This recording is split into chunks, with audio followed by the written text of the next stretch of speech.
प्रेक्षकांनो, बयो खूपच इंटरेस्टिंग दाखवायला लागलेत. आता मस्तच दाखवलंय आज तर आता आपण सुरुवातीला बघतोय इरा अतिशय उद्धटपणे वागतीये या डॉक्टरशी. हे नवीन डॉक्टर जॉईन झालेत. आता इराने त्याला प्रपोज केल्यावर सगळे ओरडायला लागतात. इरा त्याला म्हणते, अरे इट्स ओके, काय आहे ना, it was just a prank, आम्ही जरा गेम खेळत होतो. पण आता तो ओरडतो इरावर. इराला तो म्हणतोय, ही तुला गंमत वाटतीये?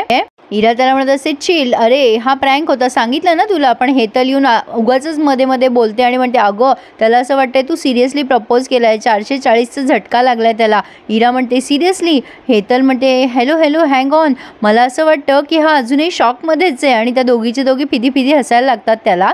आता इरा म्हणते, सांगितलं ना तुला, it was just a prank, so chill. आणि आता निघून जाते. पण त्या डॉक्टरला अजिबात हे पटलेलं नाहीये. ते आता पुन्हा इराच्या मागे जातो तो आणि ते जे काय गेम खेळत असतो ना ते थांबवतो आणि म्हणतो, काय गेम खेळताय तुम्ही? हा इरा म्हणते, ट्रूथ आणि dare, you want to play? त्यावर ते म्हणतात की नो. कसं आहे ना मिस, म्हणजे जे काही तुमचं नाव असेल ते ट्रूथ हे आहे ना की या सगळ्या फालतू गोष्टींमध्ये वेळ घालवणारे लोक कधीच चांगले डॉक्टर बनू खरे लोक तेच असतात जे काहीतरी कन्स्ट्रक्टिव्ह करतात. आणि तुम्ही MBBS चे स्टुडंट आहात ना, जरा बिहेव युअर सेल्फ. आणि मग इरा म्हणते, हॅलो तुला काय प्रॉब्लेम आहे रे? कोण आहेस रे तू? आहे कोण? काय आहे तुला? काय प्रॉब्लेम आहे? जास्ती बोलायचं नाही हा, गेट लॉस. आरव तिला थांबवायचा प्रयत्न करत असतो. पण इरा खूप ॲटिट्यूड दाखवते आणि म्हणते, सांगितलं ना तुला, गेट लॉस्ट म्हणून, इडियट कुठला.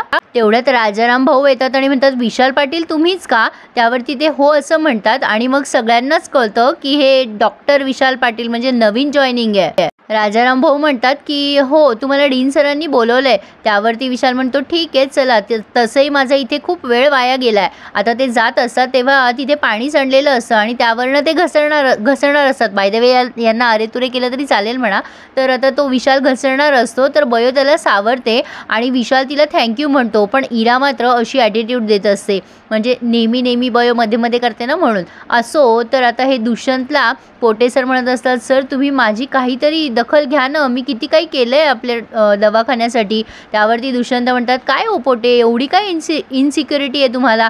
सांगितलं ना तुम्हाला मी, जरा चिल, शांत राहा, काही होणार नाही. यू तर देतो डॉक्टर. पोटे म्हणत असतात, सर शुभमकरचं प्रकरण बाहेर आलं तर आपण आत्ताच त्यातनं सावरतोय ना.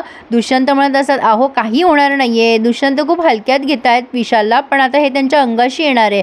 आता पोटे म्हणतात, मदतीच्या नावाखाली आपण ब्लॅक कामं करतोय, ती बाहेर आली तर. आता दुष्यंत चिडतात पोटेवर. तेवढ्यात राजाराम दादा येतात आणि म्हणतात, डॉक्टर आलेत. विशाल आल्यानंतर हाय हॅलो होतंय यांचं आणि मग पोटे सरांची इंट्रोडक्शन वगैरे होतंय. पण पोटे सर जरा नाराज आहेत, ते त्यांच्या चेहऱ्यावरूनच दिसतंय. पण फॉर्मॅलिटी म्हणून पोटे सरांना त्याला हाय हॅलो करावंच लागतं. पण पोटे सर उगाचच त्याच्याशी काहीतरी वाद घालत बसलेत. म्हणजे वाद नाही म्हणता येणार, पण त्याला त्याची परीक्षा घेते असं म्हणायला हरकत नाहीये.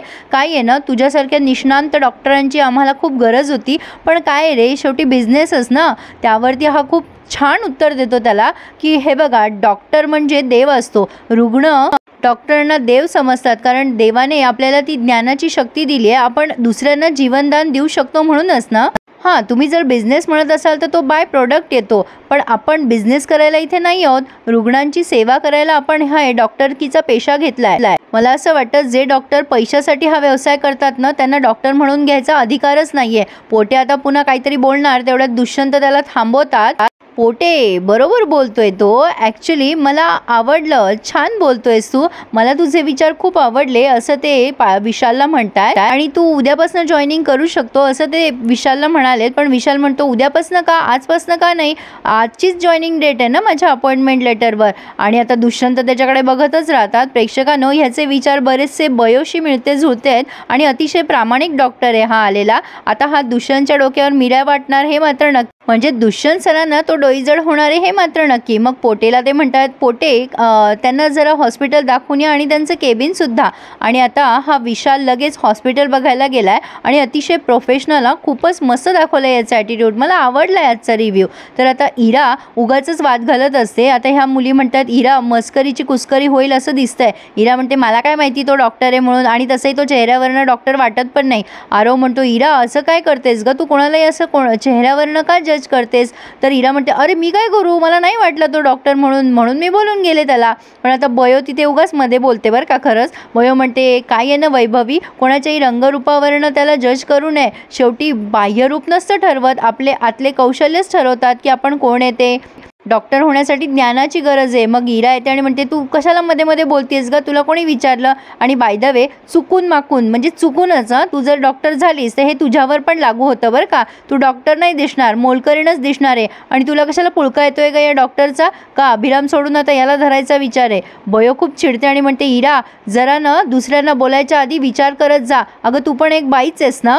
हेच वाक्य मी तुला बोललं तर कसं लागेल ग?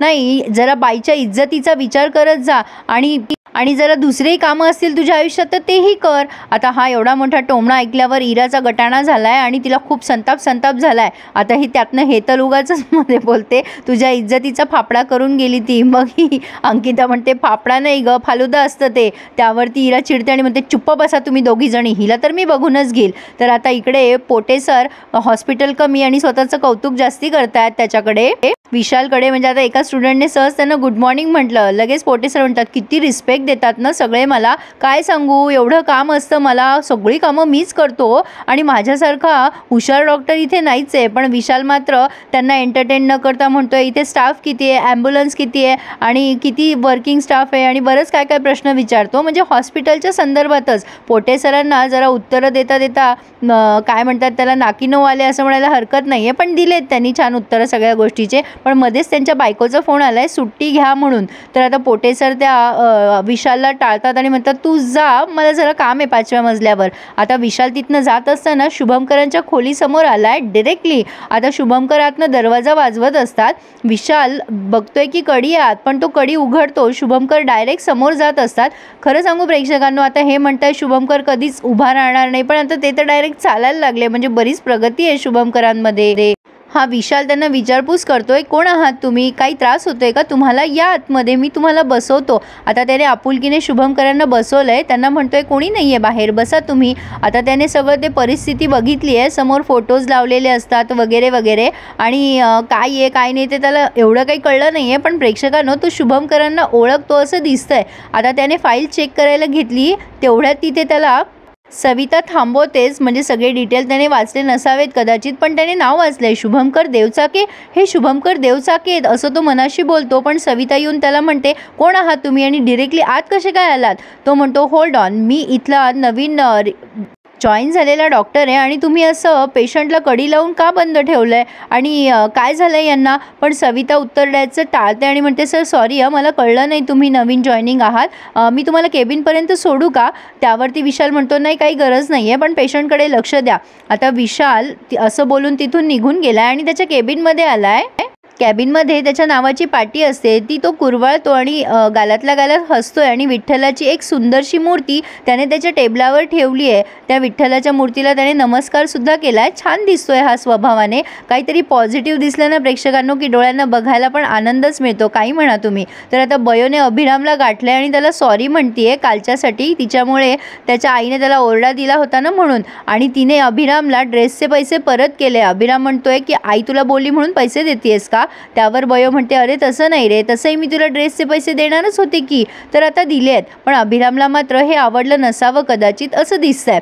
तर प्रेक्षकांनो इथे त्यांनी हा रिव्ह्यू पूर्ण केला आहे. पण पुढे आपण बघतोय की या विशालच्या डायरीमध्ये सुद्धा शुभमकरांचं नाव आहे आणि ते नाव तो वाचतोय आणि जरा डिस्टर्ब झाला आहे.